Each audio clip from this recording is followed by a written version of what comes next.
আজকে একটু সুযোগ পেয়েছি বিদায় মানে গ্রামের চকে এসেছি। চকে এসে দেখলাম অনেক কৃষকরা ধান কাটছেন। ধান কাটার দৃশ্যটা কিন্তু অনেক ভালো লাগছে।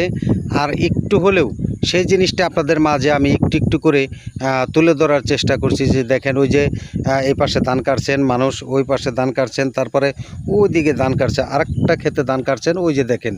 এরকম কিন্তু দেখা গেছে যাদের ধান পেকে গেছে, মানে পানি বর্ষা মাস যাওয়ার পরে পানি যখন টান দিয়েছে তখন কিন্তু দেখা গেছে সেই আমন ধান পেকে গেছে। আর আমন ধান পাকার কারণে দেখা গেছে প্রত্যেকটা মানুষ কিন্তু সেই ধানগুলি কেটে যার যার বাড়িতে নেওয়ার চেষ্টা করছে।